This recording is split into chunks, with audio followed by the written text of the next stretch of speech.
Muy buenos días, bienvenidos a un nuevo webinar organizado por ORH. Hoy es un webinar de contenido premium muy especial porque vamos a hablar sobre las claves prácticas laborales de la protección de datos. Bueno, todos sabemos que ha pasado algo más de un año desde la entrada en vigor de la famosa RGPD y algo menos desde la aprobación de la LOPD. Y bueno, para repasar cuáles son las principales cuestiones que se han planteado en torno a todo el tema de la protección de datos, en concreto en el ámbito laboral, es un tema que hemos tratado mucho en la revista y en ORH y lo hemos hecho de la mano de un gran experto en este tema. Él es Javier Tibol, consultor de Abdón Pedrajas y también profesor titular de Derecho del Trabajo en la Universidad Complutense de Madrid. Vamos a hablar de todo esto con él y sobre todo vamos a contestar a las principales dudas que surgen de este tema. Gracias a todos los asistentes por acompañarnos y muy buenos días y también gracias, Javier. Buenos días. Muchas ¿Empiezo? gracias por estar en el webinar y cuando quieras puedes empezar la exposición. Gracias. En primer lugar, muchas gracias a vosotros por invitarme y darme la posibilidad de participar en este webinar. Dicho esto, en mi presentación básicamente se va a componer de dos partes. Una primera parte que está disponible a través de esta presentación de PowerPoint, en la que voy a tratar de abordar es el marco normativo de una manera más o menos general, tratando de adentrarme en los aspectos más novedosos o aquellos que están planteando mayores problemas en la práctica. Y a continuación una segunda parte en la que creo que puede ser más interesante por cuanto la norma resulta bastante farragosa por momentos, que lo que va a tratar es de dar respuesta a cuestiones concretas o conflictos que ya se están planteando en algunas empresas en relación con el tratamiento de datos en el ámbito laboral. Yo creo que a la primera parte le puedo dedicar 20-30 minutos y así podemos dejar un espacio para contestar a esas otras preguntas que seguramente van a ilustrar bastante bien los problemas que están planteando en relación con la cuestión. Dicho esto, yo creo que el marco normativo, al menos desde una perspectiva general, es relativamente conocido. No existe, y esa es la primera cuestión que hay que señalar, una regulación específica del tratamiento de datos en el ámbito laboral. Y ese es un aspecto importante y que seguramente explica el que se plantean numerosos problemas en la aplicación práctica en el ámbito de los recursos humanos. La regulación del tratamiento de datos en el ámbito laboral parte de una normativa básica general y que no distingue o no atiende a las particularidades de la relación laboral, del contrato de trabajo, del tratamiento de datos que se puede hacer en el ámbito de la gestión de recursos humanos. El marco normativo es sabido, se ha dicho antes, está compuesto básicamente por dos disposiciones. De una parte, el Reglamento General de Protección de Datos, el Reglamento 2016/679 del Parlamento Europeo y del Consejo, que se aprobó el 27 de abril de 2016 y que entró en vigor hace algo más de un año. Y con posterioridad y a nivel interno hay que mencionar la Ley Orgánica 3/2018 de Protección de Datos Personales y de garantía de derechos digitales. Insisto, son dos normas que regulan o abordan la cuestión de la protección de datos desde una perspectiva general. No atienden en principio a las especificidades del ámbito de las relaciones laborales. Dicho esto, también hay que señalar que el reglamento sí contempla que se produzca ese desarrollo, digamos, más específico. El artículo 88 del Reglamento General de Protección de Datos da pie a que haya una regulación específica a través de disposiciones legislativas o incluso de convenios colectivos que aborden precisamente el tratamiento de datos de los trabajadores. Y, en cierto modo, aunque sea de modo parcial, es verdad que la Ley Orgánica de Protección de Datos Personales ha dado un paso, aunque, insisto, de modo parcial, en la medida en que regula determinados derechos digitales o garantías digitales, en concreto el tratamiento de datos en el marco de la videovigilancia, la geolocalización o el control que se puede hacer de los medios electrónicos puestos a disposición de los trabajadores. Es decir, ahí tenemos ya una primera plasmación de esa llamada que se hace en el reglamento comunitario, que se buscan desarrollos a través de los ordenamientos nacionales que regulen de forma más específica el tratamiento de datos en relación con el contrato de trabajo. Dicho esto, lo cierto es que ni la ley orgánica ni el reglamento general han supuesto o suponen un cambio de paradigma. Es decir, no se produce un giro copernicano, ni mucho menos. La aprobación del Reglamento General de Protección de Datos, al margen de que necesitaba probablemente de un lavado de cara como consecuencia de determinados escándalos que han surgido en relación con el tratamiento de datos a nivel internacional y también como consecuencia de los avances tecnológicos que se han producido en estos 20 años, lo que pretende fundamentalmente, de ahí que los cambios sean limitados, es asegurar que la regulación a nivel de la Unión Europea es la misma. Y ello por una razón, y es que la anterior directiva comunitaria no había garantizado ese marco normativo común, en la medida en que a través de las transposiciones nacionales a que da lugar la directiva comunitaria se habían observado diferencias sustanciales en los niveles de protección. No eran los mismos los derechos y garantías o los niveles de derechos y garantías que se contemplaban en unos países y en otros, lo cual redundaba en perjuicio de determinados interesados, generaba competencia desleal también entre los operadores, las empresas y dificultaba la labor de control por parte de las autoridades nacionales. De ahí que se haya decidido sustituir la directiva como instrumento regulador por un reglamento. Ese es básicamente el marco normativo. Insisto, partiendo de que ese cambio que se ha producido no supone un cambio de paradigma. Los cambios o las modificaciones son limitadas. Si atendemos al objeto del reglamento y también de la Ley Orgánica de Protección de Datos Personales, observamos que el objeto sigue siendo el mismo, el dato personal. Se trata de proteger los datos personales, el derecho a la privacidad de los interesados, de los afectados. Y la definición de dato personal no ha variado. Si vamos al artículo que regula la definición de dato personal, observamos que sigue refiriéndose a cualquier información de una persona identificada o identificable. Lo que sí se ha hecho, que no se establecía, no se contemplaba en la directiva, es definir qué sea una persona identificable.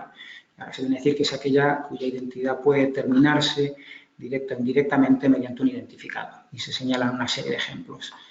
En cuanto a los datos personales, en el fondo, y refiriéndonos al ámbito laboral, son los mismos que eran antes de la aprobación del reglamento. Esos datos personales pueden consistir en informaciones objetivas sobre la persona del trabajador, por ejemplo, la antigüedad, pero también pueden ser informaciones subjetivas o meramente valorativas, como pueda ser, por ejemplo, el resultado de una evaluación o de una valoración de un trabajador en el marco de un proceso de selección o de promoción.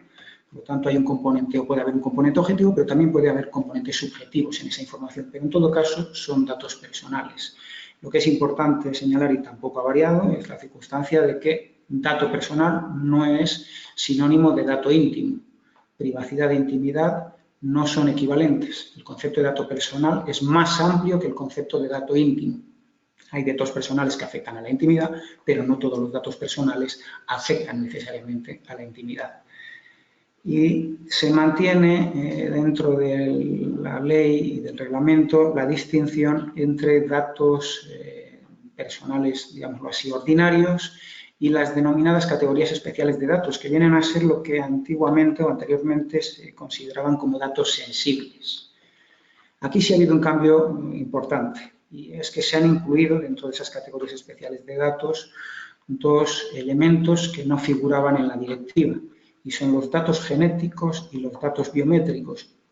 Y lo digo porque esto sí puede tener particular relevancia, por ejemplo, desde la perspectiva de las facultades de control del empresario, lo veremos después. El rostro, la huella dactilar, la palma de la mano son datos biométricos y en la medida en que se haga uso de los mismos a efectos de control, de vigilancia en el marco de la relación laboral, quedan sometidos a un régimen particular, en concreto a lo dispuesto en el artículo 9 del Reglamento General de Protección de Datos y al resto de especificidades que se establecen en relación con estos concretos datos en el reglamento y en la ley. Desde la perspectiva de los sujetos tampoco hay grandes cambios. Por supuesto está el titular de los datos, que es la persona física a la que se refieren esos datos personales, dado que no entra dentro del concepto de dato personal los datos de personas jurídicas. Y desde la perspectiva de los sujetos activos sí que ha habido un cambio. Y es que junto al responsable del tratamiento y el encargado del tratamiento, que ya figuraban en la directiva y figuraban en la Ley Orgánica de Protección de Datos de Carácter Personal, aparece ahora la figura del delegado de protección de datos. El delegado de protección de datos viene a ser, aparentemente, una especie de asistente, de consultor en materia de protección de datos. Pero es importante señalar que es un consultor independiente. En principio no queda sometido a las instrucciones ni del responsable ni del encargado del tratamiento. Las funciones de ese delegado de protección de datos se señalan en el reglamento, consisten básicamente, por una parte, en ser el interlocutor entre el responsable del tratamiento y la Autoridad Pública de Protección de Datos. Se incluye también entre sus funciones asesorar a la empresa para asegurar el cumplimiento de la normativa en materia de protección de datos o vigilar efectivamente el cumplimiento de las obligaciones que se establecen en la ley. Importante, el responsable, en todo caso, de los eventuales incumplimientos sigue siendo el responsable y el encargado del tratamiento. No va a ser el delegado de protección de datos. Pero insisto, esta sí es una novedad de la ley. ¿En qué casos hay que nombrar obligatoriamente un delegado de protección de datos? Pues aquí la ley, digamos, que es relativamente, no es muy concreta. Establece que habrá que nombrarlo obligatoriamente cuando la empresa trate a gran escala categorías especiales de datos personales. Por lo tanto, cuando haya un tratamiento, cuando la actividad de la empresa consista fundamentalmente en tratar grandes cantidades de lo que antes se denominaban datos sensibles, ahora categorías especiales de datos. En nuestro caso, cabría pensar, por ejemplo, en el caso de una mutua, en la medida en que se trata datos relativos a la salud de los trabajadores y lo hace a gran escala. ¿Cuáles son los principios básicos del tratamiento? Pues aquí hay algunas novedades y es lo que tiene que regir en definitiva el tratamiento de datos dentro del ámbito del contrato de trabajo o dentro del ámbito más general de los recursos humanos. En primer lugar, se viene a establecer que, artículo 5 del Reglamento General de Protección de Datos de Carácter Personal, los datos se tendrán que tratar de forma lícita, con lealtad y transparencia. Y aquí hay ya dos elementos básicos del tratamiento de datos. Primero, tiene que tratarse de forma lícita. ¿Qué significa? Que tiene que concurrir un título de legitimación. Y para determinar si concurre o no el título de legitimación, o cuál sea, va a haber que estar, lo veremos a continuación, a lo dispuesto en los artículos 6 y 9 del Reglamento de Protección de Datos de Carácter Personal.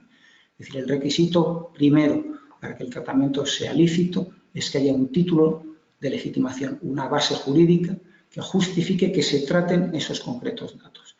En segundo lugar, se tiene que hacer con lealtad, hay que entender que en cumplimiento de lo dispuesto en el reglamento y en la ley. Y en tercer lugar, decía, de manera transparente. Y esto es importante, porque lo que significa es que se ha traído al ámbito de los principios básicos del tratamiento el derecho de información. Este es un cambio importante. Probablemente para justificar o para legitimar el tratamiento tiene que concurrir la base de legitimación, el título jurídico válido, pero además al mismo nivel se sitúa el derecho de información, que pasa a formar parte, ese principio de transparencia, de los principios básicos del tratamiento.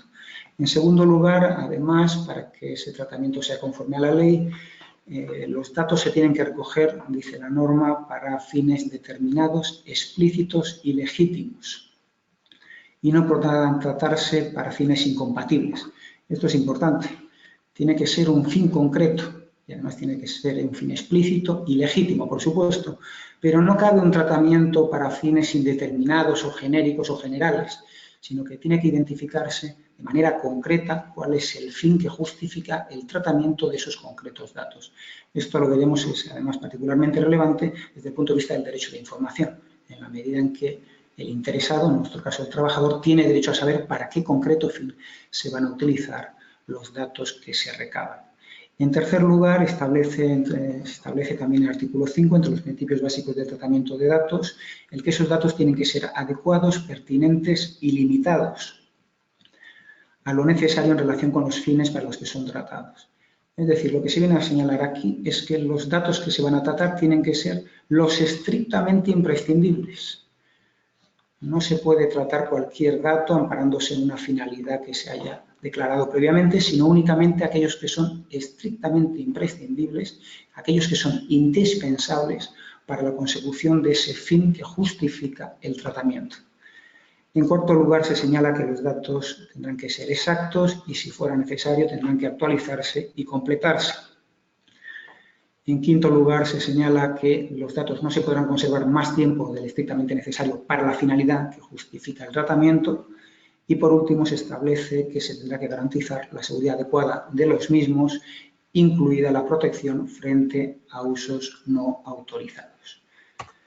Pues bien, como les decía, la primera cuestión que hay que valorar o analizar cuando se va a tratar los datos de un trabajador es cuál es el título que legitima ese tratamiento, cuál es la base legal que justifica el tratamiento.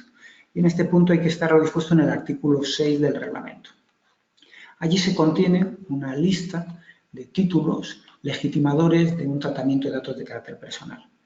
Lo primero que hay que señalar es que esos distintos títulos se establecen al mismo nivel, a diferencia de lo que sucedía con la directiva, con la Ley Orgánica de Protección de Datos de Carácter Personal, donde había una referencia en primer lugar al consentimiento y parecía en un segundo nivel los restantes títulos legitimadores. Ahora no, el reglamento no establece distintos niveles o una preferencia entre unos títulos y otros, los sitúa todos al mismo nivel. Obviamente de esa relación no todos van a operar en el ámbito laboral. En concreto, en el ámbito laboral podemos entender que son 4 los títulos que eventualmente podría hacer valer un empresario para tratar datos de los trabajadores o de un candidato a un puesto de trabajo. El primer título, y es el que normalmente se va a hacer valer, es el cumplimiento del contrato de trabajo. Es decir, va a ser lícito el tratamiento cuando ese tratamiento sea necesario para la ejecución del contrato de trabajo. Ese tiene que ser normalmente el título legitimador del tratamiento de datos de un trabajador. Insisto, que es necesario para la ejecución del contrato de trabajo. Veremos, sin embargo, a continuación que eso en ocasiones puede plantear algún problema. Pero sí quería señalar que el artículo 6, apartado primero, letra B, incluye también la posibilidad de efectuar tratamientos de datos a petición del interesado para la adopción de medidas precontractuales. Aquí se ha introducido un cambio, un matiz importante. La directiva y la Ley Orgánica de Protección de Datos de Carácter Personal se referían al precontrato. Hablaban de contrato o precontrato. Eso planteaba un problema y es que a lo largo del proceso de selección no hay propiamente un precontrato. De ahí que fuera necesario el consentimiento del afectado para tratar sus datos. Ahora, en cambio, la norma se refiere de manera más genérica a medidas precontractuales, con lo cual cabe entender que tienen cabida el tratamiento de datos que se produce en el marco del proceso de selección. Dicho esto, como les decía, el principal título de legitimación del tratamiento de datos es el cumplimiento o la ejecución del contrato de trabajo. La cuestión que se plantea a continuación, eso sí, es qué datos son necesarios para el desarrollo del contrato. Y aquí la clave va a estar en el objeto del contrato. Va a haber que atender al objeto del contrato para determinar qué concretos datos son los que se pueden tratar. Y hay informaciones o datos de todo tipo. En el marco de una relación laboral, por ejemplo, se podrán tratar datos profesionales externos, estoy pensando, por ejemplo, en la titulación. O la licencia de conducir, en el caso de un transportista. Es un dato profesional, externo, pero que tiene que conocer, tiene que estar a disposición de la empresa para la ejecución o el cumplimiento del contrato de trabajo. Pueden ser también datos profesionales generados en el seno de la propia relación laboral. Por ejemplo, los resultados de los reconocimientos médicos o los resultados o los datos o la información que se deriva, por ejemplo, del registro de jornada de trabajo. Pero también puede ser que en el seno de la relación laboral se traten datos que podemos considerar privados o particulares. Como señalo aquí, por ejemplo, la condición de víctima de malos tratos o de terrorismo, y ello a los efectos del disfrute de los beneficios o de los derechos que se reconocen en determinados artículos del Estatuto de los Trabajadores a estos empleados. Lo que sí es importante señalar, se lo decía antes, es que el tratamiento tiene que ser lo menos intrusivo posible. ¿Por qué? Porque opera lo que les decía antes. Solo se pueden tratar aquellos datos que sean estrictamente necesarios para la ejecución del contrato. Por lo tanto, hay que ser muy cauto y tratar únicamente aquella información que es estrictamente necesaria por aplicación de lo que se denomina en el reglamento principio de minimización. Y aquí traigo a colación una sentencia relativamente reciente que ha planteado un supuesto interesante en el que precisamente lo que se entra a valorar es si este es un título de legitimación válido para el tratamiento de datos que pretendía efectuar la empresa. Se trataba en concreto de una empresa del sector de contact center, que incluye en el contrato de trabajo que celebra con los trabajadores una cláusula en virtud de la cual estos consienten la cesión de sus derechos de imagen a efectos de mantener videollamadas con clientes en el marco de la ejecución de los contratos mercantiles que tiene esta empresa con los clientes. Pues bien, la Audiencia Nacional declaró la nulidad de esta cláusula y ello en la consideración de que, lo veremos después, el trabajador no era completamente libre a la hora de prestar su consentimiento. Entiende, por lo tanto, que hay un vicio en el consentimiento y declara la nulidad de la citada cláusula. El Tribunal Supremo, sin embargo, hace un planteamiento distinto y va a casar, de hecho, la sentencia de la Audiencia Nacional. Y hace un planteamiento distinto por lo que les decía, y es que no se va a acoger al consentimiento del trabajador como causa de legitimación del contrato, sino al propio contrato de trabajo. El Tribunal Supremo lo que viene a decir es que no hace falta solicitar el consentimiento del trabajador, porque esa cesión de los derechos de imagen es imprescindible, es necesaria para el desempeño de su puesto de trabajo. Por lo tanto, el Tribunal Supremo entiende que lo que procedía no era solicitar el consentimiento, porque ya por el hecho de suscribir el contrato de trabajo, ese tratamiento deviene válido.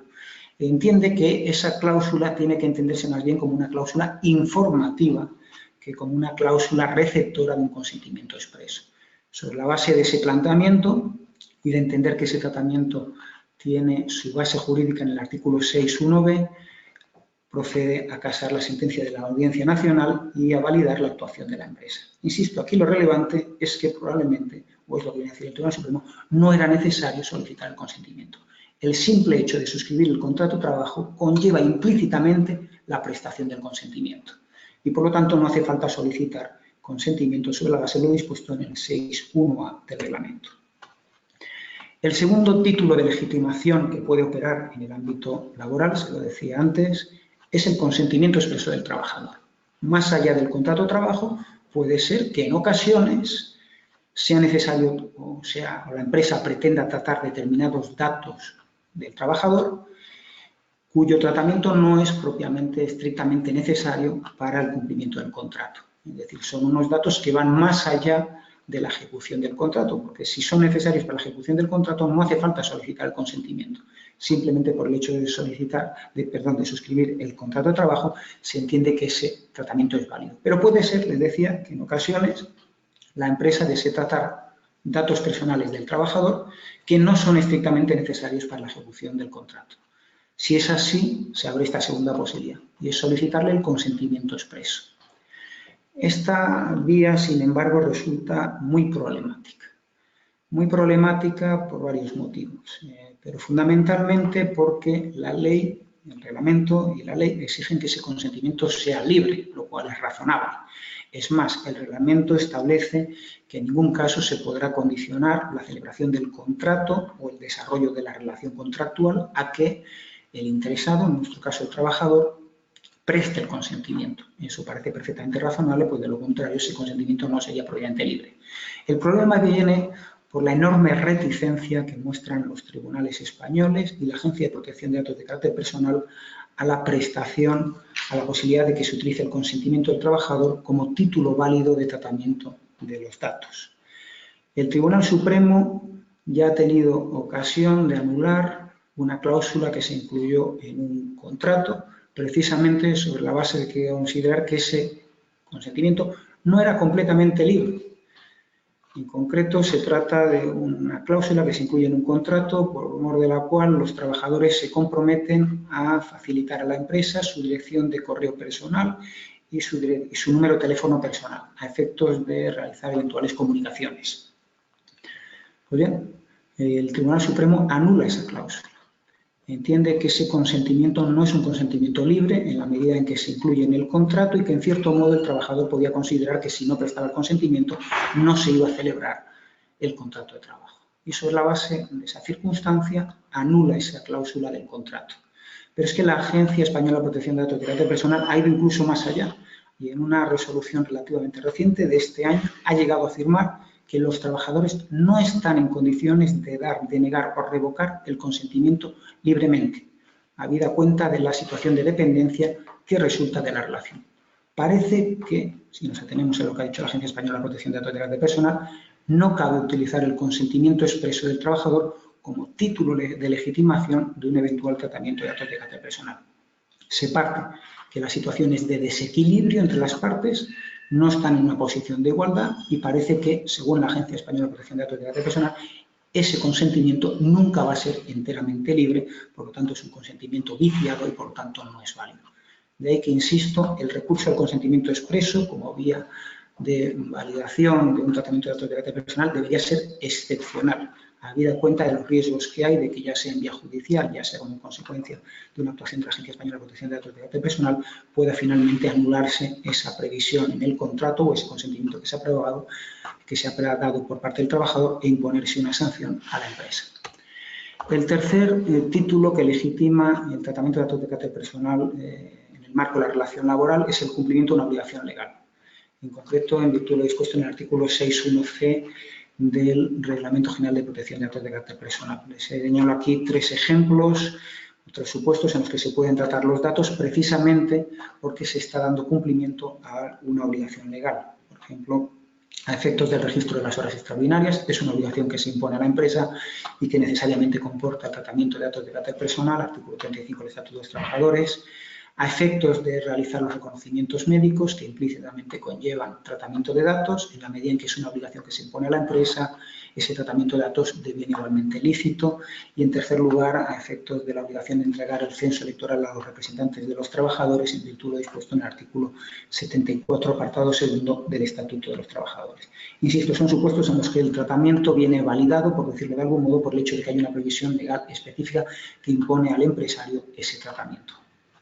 Si hay otros supuestos que pueden ser más discutibles y que veremos después, como pueda ser la cesión de las nóminas y de los TC2 de los trabajadores de la empresa contratista a la empresa principal, en la medida en que el artículo 42 del Estatuto no parece que contemple esa comunicación, o la posibilidad de que la empresa principal ceda los datos que obtiene a través de los registros, de los accesos a las instalaciones, a la empresa contratista a efectos de que ésta efectúe el registro de la jornada de trabajo. Son aspectos que en todo caso veremos con más detenimiento después, pero en lo que es más discutible que haya una obligación legal que ampare esa concreta comunicación de datos. Y por último, y esta sí es una novedad y probablemente en algunos casos habrá que hacer uso de la misma, se contempla como título válido de legitimación del tratamiento de datos el interés legítimo del responsable del tratamiento o de un tercero.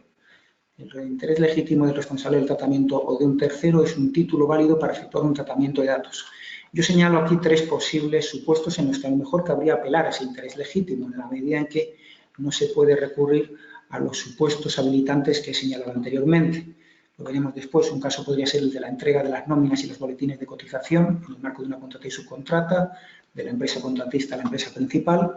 Otro supuesto era el que le señalaba anteriormente, la posibilidad de que la empresa principal que registra los accesos de los trabajadores de la empresa contratista a sus instalaciones pueda comunicar esos datos a la empresa contratista a los efectos de que ésta efectúe de cumplimiento de la obligación de registro de jornada. Y, en tercer lugar, le señalo el informe que realiza el detective de seguimiento de un trabajador por encargo de una empresa o una mutua. En estos supuestos puede ser que el recurso al interés legítimo sea la causa que justifica o que valida ese tratamiento de datos. En paralelo, con los títulos que legitiman el tratamiento de datos de carácter personal, señalar que se han ampliado de manera importante los derechos que se le reconocen al trabajador o al interesado, en nuestro caso el trabajador, en relación con el tratamiento de datos de carácter personal.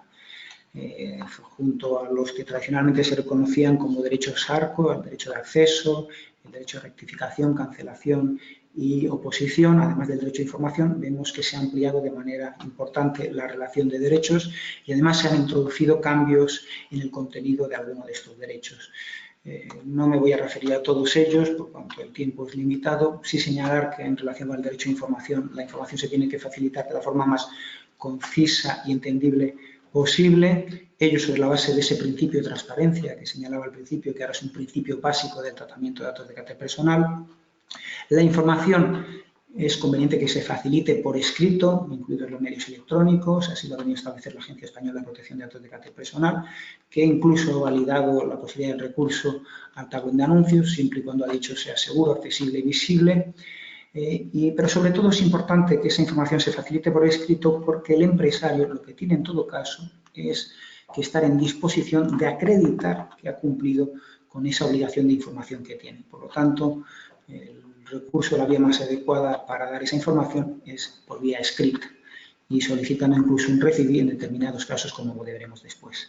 ¿En qué momento se tiene que informar? Pues aquí el reglamento distingue en función de si la información o los datos provienen directamente del interesado o de un tercero. Si los datos provienen del interesado, se tiene que informar al mismo tiempo. Si los datos proceden de un tercero, lo que establece la norma es que se tendrá que informar al interesado lo antes posible y, en todo caso, antes de que transcurra un mes desde la recepción de esos datos. Tengan en cuenta, además, a estos efectos que en el caso de la videovigilancia y de la geolocalización, en la medida que comportan un tratamiento de datos, no solo hay que informar con carácter previo, porque allí se dice además que tiene que ser con carácter previo a los trabajadores, sino que también tiene que informarse a los representantes de los trabajadores.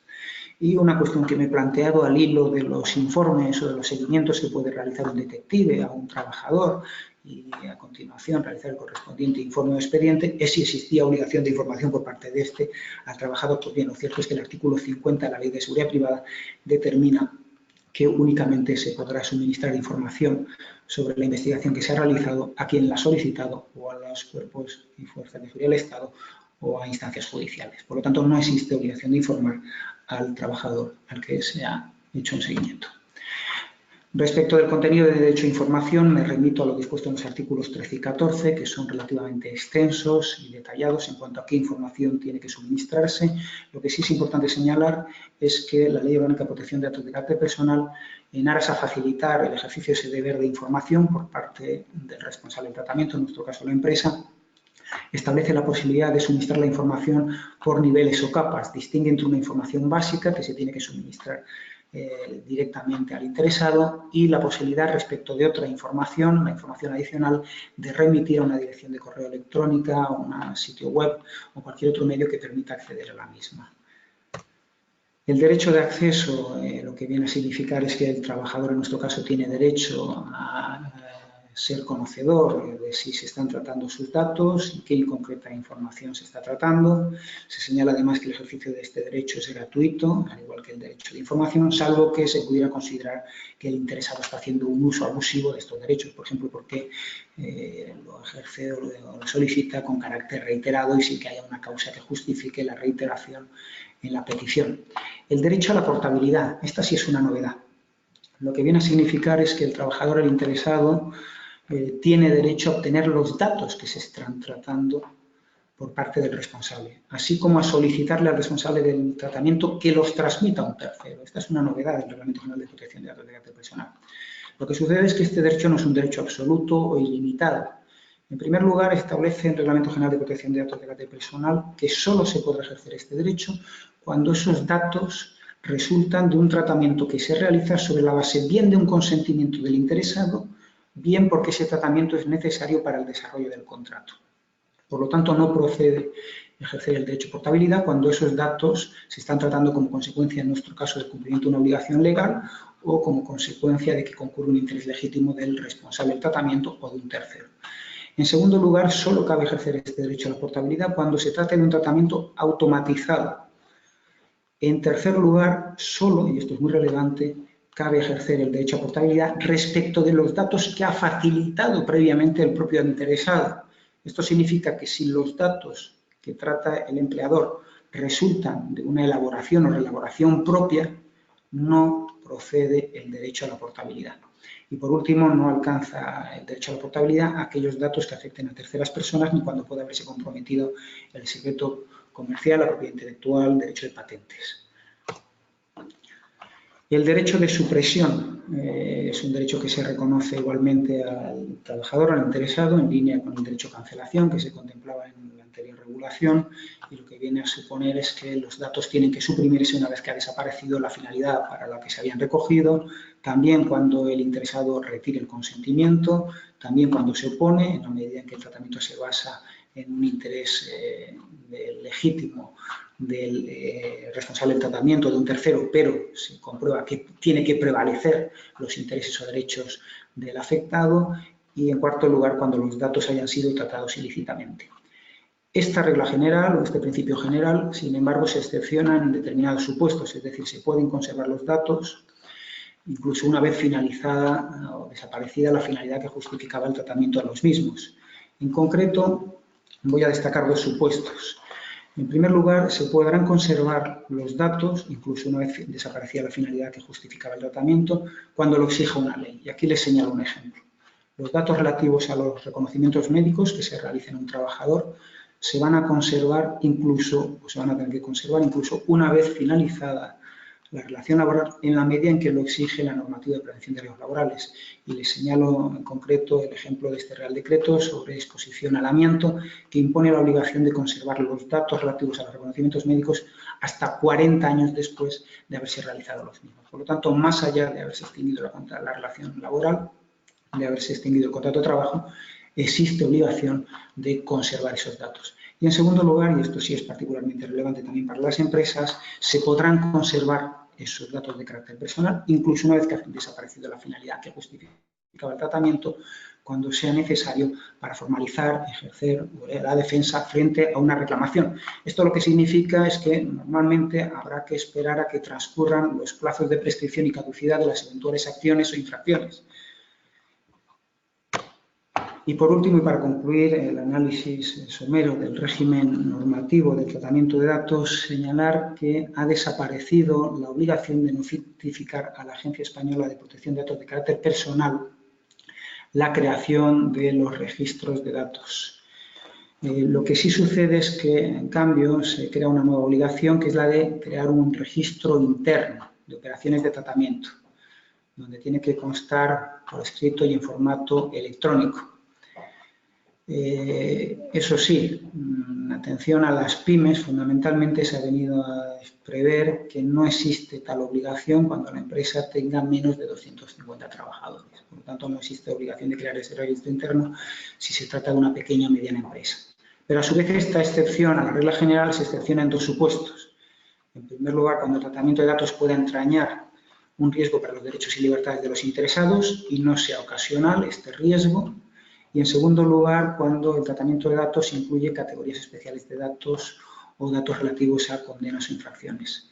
Si se da cualquiera de estas circunstancias, aun cuando se trate de una pyme, existirá obligación de crear un registro interno de operaciones de tratamiento de datos. Y con ello, básicamente, concluyo la exposición sobre el marco normativo de la protección de datos de carácter personal y quedo a disposición para responder a las preguntas que consideren oportunas. Gracias. Pues muchísimas gracias, Javier, por la presentación y por todos los datos que has comentado.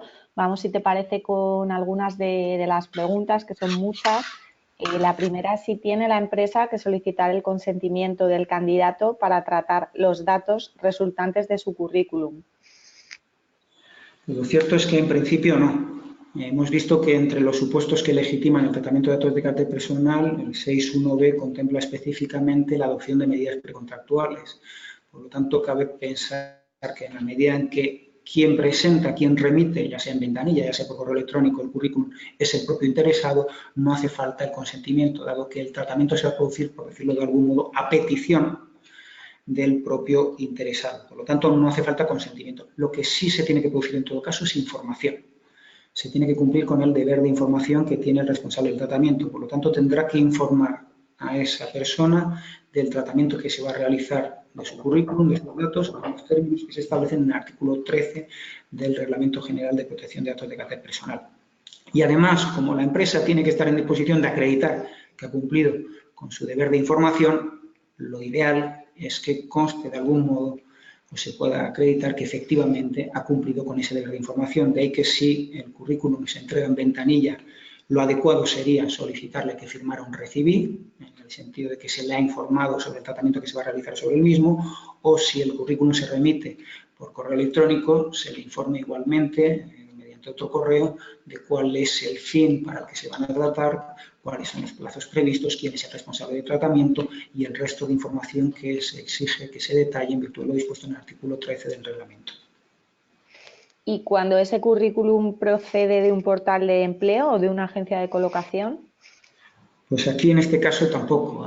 Cabe entender que prestó su consentimiento a esa agencia de colocación o a ese portal web para que se hiciera uso de esos datos, pero como en el caso anterior, lo conveniente es en todo caso informar al trabajador de que ahora la empresa tiene en su posesión ese currículum y del tratamiento que va a efectuar. Por lo tanto, tendrá que informarle igualmente en los términos, eso sí, ahora que se establece en el artículo 14, porque la información ya no procede directamente del afectado, del interesado, no lo ha entregado en ventanilla, no lo ha remitido personalmente por correo electrónico, sino que lo hemos obtenido de un tercero. En la medida en que se obtiene de un tercero, la información se le tiene que suministrar en los términos del artículo 14 del Reglamento General de Protección de Datos de Carácter Personal. Por lo tanto, en el plazo máximo de un mes se le tendría que informar sobre la circunstancia de que la empresa tiene en su poder ese currículum y el tratamiento que se va a hacer con el mismo. Otra de las dudas es si puede la empresa realizar test psicotécnicos o pruebas psicológicas durante un proceso de selección. Pues aquí lo cierto es que el Tribunal Constitucional en su día ya vino a reconocer la posibilidad de realizar estos test. Lo que sucede es que aquí hay que distinguir probablemente entre un test psicotécnico, que lo que permite únicamente es valorar aspectos como la capacidad de cálculo de un trabajador, o la capacidad de retención o memorística, o su capacidad de pensamiento lógico, de aquellos otros test que pueden revelar aspectos de la salud o de la personalidad del interesado en el puesto, del candidato al puesto. Si se trata estrictamente de un test psicotécnico y no va a revelar aspectos relativos a su salud mental, en principio lo único que se exigiría sería informar al trabajador, mejor dicho, al candidato en ese proceso de selección sobre los términos del tratamiento que se va a realizar. Pero en principio serían unos test perfectamente válidos, insisto, cuando sean estrictamente necesarios para el puesto que se pretende cubrir. Partimos siempre de que tiene que haber un fin legítimo. Por lo tanto, si para ese puesto que se pretende cubrir es necesario valorar ese concreto aspecto de la capacidad o de las aptitudes del trabajador, ese test es válido. Siempre y cuando, insisto, ese test no vaya a revelar aspectos de la salud mental del trabajador. ¿Puede la empresa conservar los datos del trabajador para futuras contrataciones? Si son datos, si son datos que se han obtenido en el marco del proceso de selección, como consecuencia de una entrevista que se ha mantenido, por ejemplo, con el candidato, lo más seguro sería pedirle o solicitarle consentimiento. Porque cabe entender que lo que ha prestado indirectamente es un consentimiento para que se trataran esos datos a efectos de la cobertura de esa vacante, de ese proceso de selección. Si lo que se pretende es conservar datos que, por ejemplo, se pueden haber obtenido como consecuencia de la realización de determinados test o determinadas entrevistas de cara a futuros procesos de selección, a tenerlo en una bolsa de empleo, lo más seguro sería solicitarle, en ese caso, sí el consentimiento. Insisto, porque se está yendo más allá del proceso de selección que inicialmente, digamos, que justificaba el tratamiento de sus datos. Por lo tanto, se podrían conservar, sí, pero lo más seguro sería solicitar en todo caso el consentimiento. ¿Y puede la empresa remitir el currículum de sus trabajadores a otras compañías que pertenezcan al mismo grupo? En principio no. En la medida en que cada una tiene personalidad jurídica diferenciada, cada una es responsable del tratamiento, lo cierto es que no cabe la remisión, salvo nuevamente que se solicite consentimiento al interesado. Si se obtiene el consentimiento del interesado, sí se puede proceder a compartir ese currículum. Si no hay consentimiento del interesado, la conducta o esa actuación de la empresa o de las empresas, en este caso, sería contraria al reglamento y a la ley. De hecho, ya la Agencia Española de Protección de Datos de Carácter Personal tuvo ocasión en el pasado de sancionar a dos empresas de un mismo grupo precisamente por haber compartido el currículum de un trabajador sin que estuviera prestado su consentimiento. Insisto, es posible, pero hace falta el consentimiento del trabajador. Una de las dudas más repetidas es si puede la empresa monitorizar el perfil de los candidatos o de sus trabajadores en las redes sociales. En principio lo que es monitorizar, entrar en las redes sociales de los trabajadores a efectos de contrastar o comprobar determinada información es legítimo. De hecho, no se registran esos datos si no hay una grabación, ni siquiera entramos todavía dentro del ámbito de la Ley Orgánica de Protección de Datos de Carácter Personal. Aún así, sí nos podemos plantear en qué medida nos resulta contrario a la intimidad. Insisto, solo si se produce una grabación de esas fotografías, entonces entramos dentro del ámbito de la Ley Orgánica de Protección de Datos de Carácter Personal. Pero en todo caso, lo que han venido a señalar los tribunales es que ya sea desde la perspectiva de la privacidad, es decir, del tratamiento de datos, ya sea desde la perspectiva de la intimidad, esos accesos que se pueden realizar por parte de la empresa son legítimos única y exclusivamente cuando esas redes sean en abierto. Si son redes en abierto, si puede acceder cualquiera a esas redes de trabajador, a esas redes sociales o a esas redes profesionales, el acceso por parte del empresario es igualmente legítimo, porque en el fondo actúa como cualquier otro ciudadano que puede acceder a esa información. Si por el contrario se trata de redes cerradas, entonces el acceso por parte del empresario no es legítimo.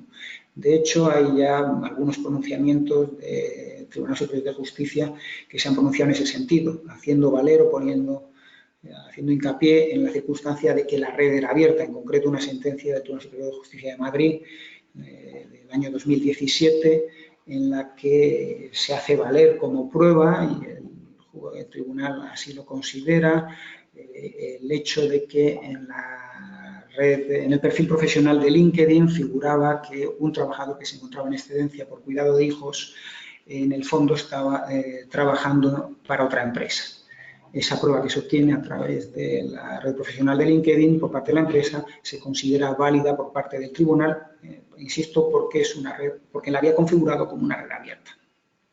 Del mismo modo, una sentencia del Tribunal Superior de Justicia de Galicia del año 2013, en relación con un despido disciplinario de un arquitecto por cuestiones de competencia desleal, y en el que lo que se juzgaba era la validez de la prueba. En este caso, se habían obtenido fotografías de su página de Facebook en los que se comprobaba que figuraban proyectos de vivienda en los que había una clara identidad de imagen, formas y acabados con los que habitualmente proyectaba el estudio de arquitectura donde estaba contratado. Y una tercera sentencia también, esta de Asturias, perdón, del año 2013, que confirma la procedencia del despido de una trabajadora sobre la base de unas fotografías obtenidas también de su Facebook, en las que se aprecia que realiza determinadas actividades lúdicas que parecen incompatibles con el estado de salud que alega a efectos de la baja médica por enfermedad en la que se encontraba. Por lo tanto, en principio, el empresario puede efectivamente acceder a esa información, a esos perfiles, en la medida en que son públicos. ¿Puede la empresa solicitar referencias del candidato a sus anteriores empleadores?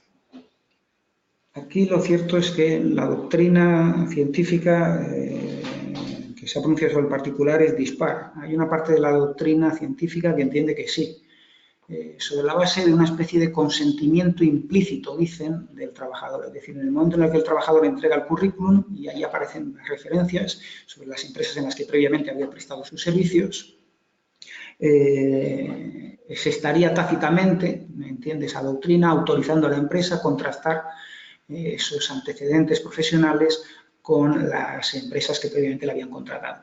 Sin embargo, la Agencia Española de Protección de Datos de Carácter Personal se ha mostrado mucho más restrictiva en el pasado y ha venido exigiendo consentimiento del interesado.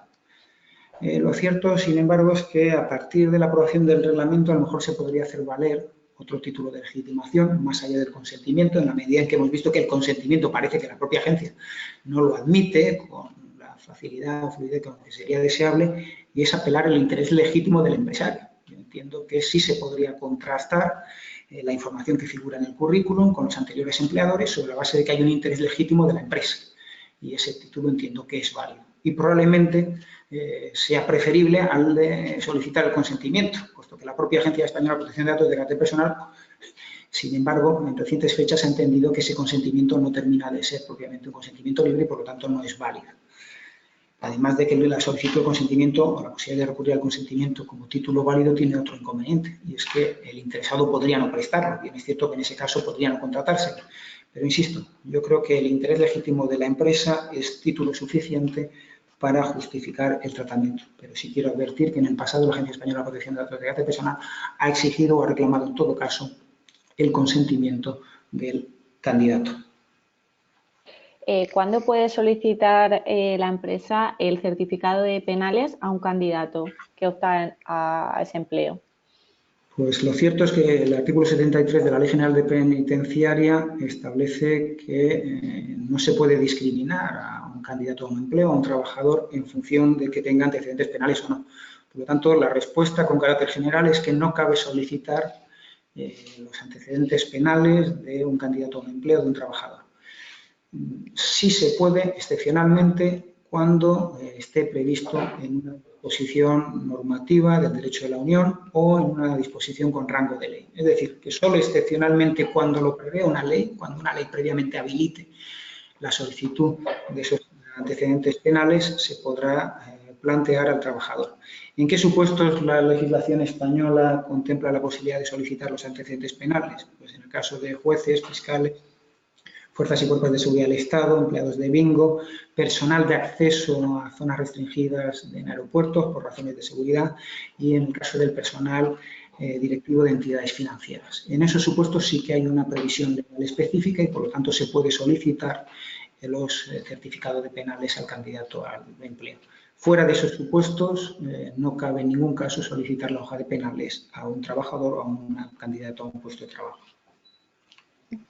¿Y cuándo puede solicitarse al candidato o trabajador que presente un certificado negativo en el Registro Central de Delincuentes Sexuales? Pues el certificado negativo por delitos sexuales solo se puede solicitar conforme establece la Ley Orgánica 1/96 de Protección Jurídica del Menor y la Ley 45/2015 cuando se trate de trabajadores que habitualmente realicen su trabajo, su prestación con menores. Por lo tanto, solo en la medida en que ese candidato o ese trabajador realiza su prestación con menores y además lo hace de manera habitual. Y en este punto la Agencia Española de Protección de Datos de Carácter Personal ya ha tenido además ocasión de pronunciarse en relación con consultas que se le habían hecho, por ejemplo, por parte de empresas de transporte, donde la Agencia Española de Protección de Datos de Carácter Personal viene a señalar que si el contacto con los menores se produce dentro de un ámbito de contacto con no solo menores, sino también trabajadores, mejor dicho, viajeros mayores de edad, obviamente no es necesario ese certificado. Cuando, por el contrario, el transporte se limita única y exclusivamente a menores, entonces sí que es necesario el certificado. Otra de las dudas más repetidas es si puede la empresa conservar la información que obtiene durante la entrevista, notas, cuestionarios, etcétera, una vez concluido ese proceso y una vez que ha contratado al trabajador. Sí puede hacerlo. En principio hay que considerar que si esos datos son estrictamente necesarios, sí se pueden conservar. Simplemente habría que informar al trabajador sobre esa circunstancia, pero sí se podrían conservar. Insisto, pero solo aquellos que son estrictamente necesarios para la ejecución del contrato. ¿Es necesario el consentimiento del trabajador para publicar su imagen en la página web de la empresa o en vídeos promocionales? En principio sí, dado que en principio no es estrictamente necesario para la ejecución del contrato, habría que estar el caso concreto, pero dado que en principio no es estrictamente necesario para la ejecución del contrato, si se pretende, por ejemplo, que aparezca el trabajador en un vídeo promocional, tendrá que solicitarle el consentimiento.